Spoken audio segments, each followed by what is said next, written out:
I'm very interested because you have been in the space for such a long time, and I'm constantly getting making connections with new GPs that have just discovered this, if you like, and it is definitely growing. But I'd love to know from your perspective how you see it's changed for you over the last sort of 12 or so years. Obviously, you personally, found it yourself. And then, as you said, you sort of started to integrate that into your patients.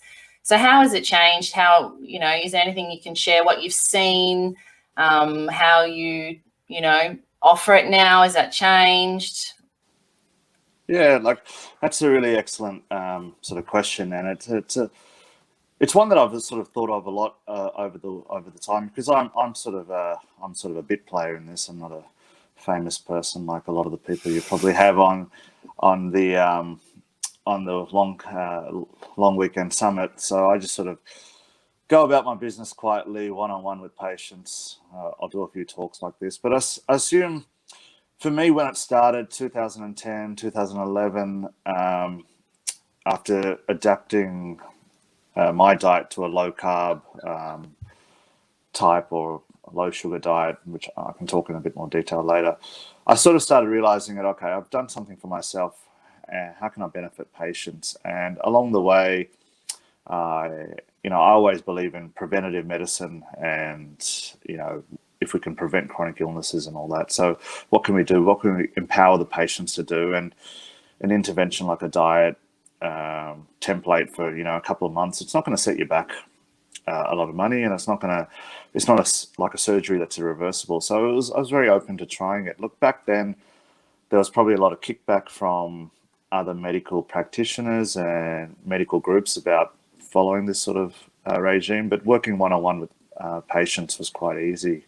And there wasn't a lot of information out there. There was probably bits and pieces from overseas, and a few books and a few websites. I don't think podcasts were all the rage back then. Yeah, it's like looking at in your past and seeing what's a Walkman and Discman for all those older generations that remember. So anyway, so it was applying it one-on-one and understanding the principles, and it was very much.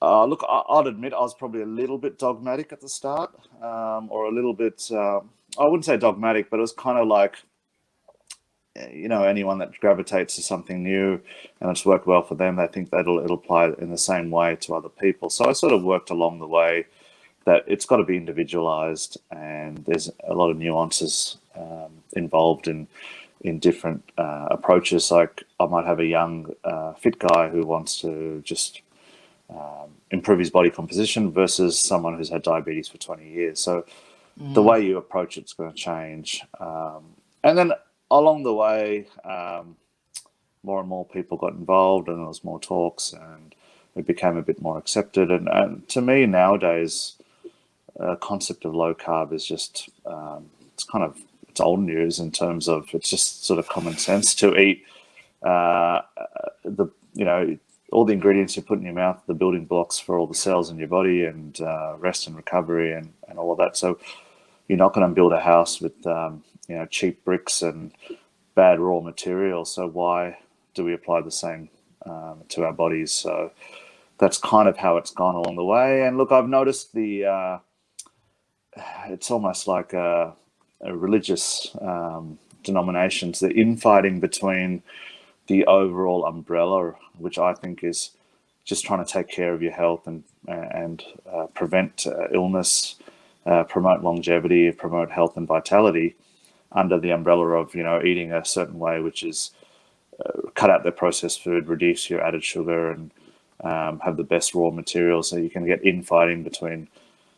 You don't really hear the term much anymore, but paleo, and then there's keto, and then there's low carb, and there's carnivore keto, then there's you can slide anywhere along the spectrum, and it kind of reminds me of different branches of a religion in terms of they're so fixated on the differences between groups, whereas 90 to 95% of them have ultimate similarities in terms of how they're approaching their nutritional template.